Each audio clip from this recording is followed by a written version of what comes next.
평화를 빕니다.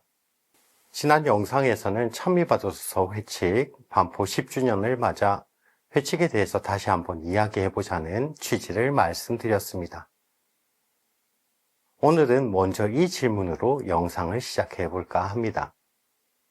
혹시 찬미받으소서 회칙 읽어보셨나요?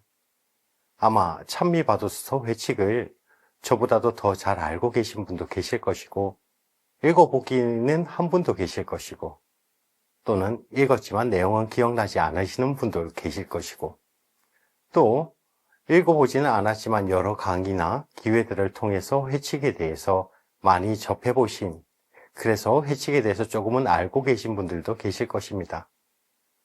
사실 우리가 교황회칙을 가지고 연구하는 학자도 아니고 그 내용으로 가톨릭 사회적 가르침을 강의하는 사람도 아니라면 저의 질문은 그리 중요하지 않을지 모릅니다. 왜냐하면 사실 우리는 찬미받으소서 회칙 이전의 교황회칙에 대해서는 이렇게까지 많은 이야기를 하지 않았으니까요. 그건 일반 신자들만이 아니라 성직자, 수도자들도 마찬가지였습니다. 하지만 찬미받으소서 회칙은 이전 전통적인 교황회칙과는 내용뿐만 아니라 그 특징적인 면에서 특별한 점이 있습니다. 그래서 이번 영상에서는 찬미받으소서 회칙의 내용을 이야기하기에 앞서 먼저 회칙이 가지는 특징과 그 의미에 대해서 이야기해 볼까 합니다.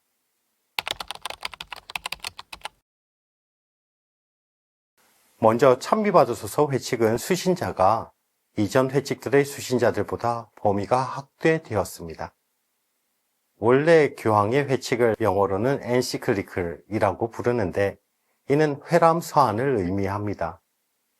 한국 교회에서는 이를 돌회, 조서칙을 사용해서 회칙이라고 부르고 있습니다. 고대 교회에서는 이 서한이 교황만이 아니라 각 지역 교회의 주교들이 보내는 서한을 모두 지칭하는 말이었는데요. 1740년 교황 베네딕토 14세에 우비 프리문 서한에서부터 현대에 사용하고 있는 교황 회칙을 지칭하는 용어로 고정되었다고 보고 있습니다. 그리고 교황 회칙은 레오 13세의 새로운 사태 회칙을 통해서 교회 안만이 아니라 교회 밖의 사회적 문제에 관심을 가지기 시작합니다. 그래도 그때까지는 아직 편지의 수신자는 교회 안의 사람들로 한정되어 있었습니다. 이러한 교황 회칙의 수신자는 요한 23세의 회칙, 지상의 평화에서 교회 안의 사람들만이 아니라 역사상 처음으로 모든 사람들, 특히 선의의 모든 사람들에게로 확대되었습니다. 그리고 지금 우리가 살펴보고자 하는 회칙, 찬미받으소서 회칙에서 교황 프란치스코께서는 선의를 가진 사람만이 아니라 지구에 살고 있는 모든, 즉 전 세계의 모든 사람을 그 대상으로 해서 회칙을 반포한 것입니다.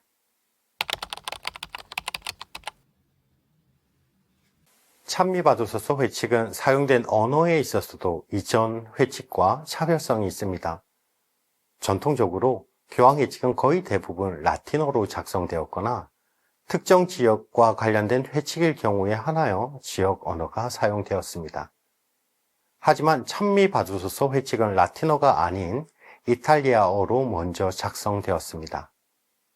이 회칙은 프란치스코 교황의 스페인어 메모 초안에서 시작되어 이탈리아어로 먼저 작성되었고 라틴어판이 가장 늦게 공개된 버전 중의 하나라는 점에서 특이점을 가지고 있습니다. 이는 현대에 사용하지는 않지만 교회의 전통에 따라 라틴어를 사용하던 기존 전통을 벗어나 현대어로 먼저 작성되었다는 점에서 대중 친화적이라고 말할 수 있겠습니다. 또한 찬미받으소서 회칙은 그 반포의 방식에 있어서도 전통적 형식에서 벗어나 있습니다. 전통적으로 교황의 회칙은 교황청의 국무원이나 신앙 교리부를 통해 바티칸의 공식 신문이나 문서를 통해 공표된 데 반해 찬미바두스서 회칙은 바티칸 보도실에서 대규모 기자회견 형식으로 공식 발표되었고, 발표 직후 웹사이트나 소셜미디어를 통해서 디지털 버전이 우선 공개된 점도 특별한 점입니다. 이는 변화하는 세상 속에서 대중을 향한 교회의 소통 방식의 변화를 엿볼 수 있는 것이라고 말할 수 있겠습니다. 찬미바두스서 회칙은 회칙의 참고 문헌에서도 전통적인 회칙과 차별성을 보입니다. 전통적 교황 회칙은 주로 성경, 교부들의 글, 전임 교황들의 문헌, 공의의 문헌, 교황청 교서, 신학자들의 저서 등 교환의 전통적인 문헌을 중심적인 인용문과 참고 문헌으로 활용하는 데 반해 찬미바두스서 회칙은 위의 문헌들과 더불어 정교회의 생태에 대한 관점을 인용하고 IPCC, UN 보고서, 생태학, 기후과학의 연구 결과, 그리고 철학자, 환경운동가, 사회사상가들의 관점, 또 지역 공동체의 생태운동과 사례 등을 인용하고 참고 문헌으로 활용한다는 점에서 인용과 참고 문헌의 범위가 그동안 교회가 전통적으로 고수하던 방법에서 확장되어 과학과 신앙의 협력을 강조하고 종교 간의 대화적 측면을 드러내면 물론 교회의 가르침만이 아니라 사회적 실제 사례를 반영하였다는 점에서 교황 회칙의 새로운 지평을 열었다고 평가되기도 합니다. 이는 찬미바두소서 회칙이 그 대상을 교회 안의 사람들로 한정하는 것이 아니라 교회 밖의 모든 사람과도 대하기를 원하기 때문에 그들이 받아들이고 이해할 수 있는 연구와 문헌을 사용하면서 다가가기 위해 노력한 것이라고 볼 수 있습니다.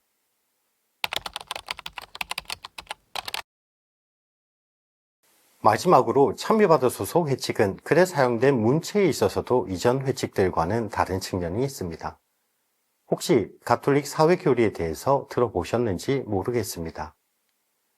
가톨릭 사회교리의 근간이 되는 문헌이 이 교황들의 회칙인데요. 사회교리라는 명칭에서 알 수 있듯이 회칙은 권위를 가진 교회의 가르침을 담고 있습니다. 그래서 교황들의 회칙은 신앙의 빛으로 조명된 인간 사회의 현실에 대한 교회의 판단과 가르침이라고 정의할 수도 있습니다. 그렇기에 교황 회칙은 전통적으로 단호하면서 교리적이며 논증적이고 객관적인 문체를 사용합니다. 하지만 찬미바두소서 회칙의 문체는 어떤 면에서는 정서적이고 대화적이며 이야기체이고 묵상적인 문체를 사용합니다. 예를 들면 이 집은 점점 더 폐허가 되어가고 있습니다. 하지만 지구도 울부짖고 있습니다. 라든지 지구는 우리 모두의 공동의 집이며 어머니와도 같습니다. 그러나 우리는 이 집을 학대하고 상처 입히고 있습니다. 등의 은유적이며 서정적인 문체를 사용하기도 하고 때론 우리는 어떤 세상을 다음 세대에게 물려주고자 합니까? 라는 질문 형식의 대화체를 사용하기도 합니다. 그렇기에 찬미바두소서 회칙은 전통적 회칙의 문체의 폭을 확장하여 권고와 묵상, 기도가 혼합된 일종의 하이브리드 형식의 회칙이라고도 말할 수 있겠습니다. 즉, 이 회칙은 단순히 교회의 가르침을 전하기 위해서가 아니라 회칙을 읽는 이들과의 정서적 공감과 실천적 참여를 끌어내려는 목적을 가진 회칙이라고 말할 수 있겠습니다. 이렇게 눈에 띄는 찬미바두소서 회칙의 특징들을 이야기해 보았는데요. 이러한 특징들을 종합해보면 찬미바두소서 회칙은 단순한 교회의 가르침이 아니라 전 세계 시민사회를 향한 생태 선언이자 지구적 호소문으로 기획되어 회칙을 읽는 이들의 공감과 참여를 이끌어내고자 하는 목적을 가진 회칙이며 이를 위해서 발표 방식도 전통을 넘어서 대중적, 디지털적, 연대지향적으로 변화한 일종의 전환점이 된 참으로 특별한 회칙이라고 말할 수 있겠습니다. 그래서 이 찬미바두소서 회칙이 우리에게 요구하는 것은 단순히 회칙을 읽었느냐 읽지 않았느냐 하는 문제가 아니라 읽었든 전해 들었든 생태 문제에 대한 공감과 실천이라는 것을 말씀드리며 오늘 영상을 마치고자 합니다. 감사합니다.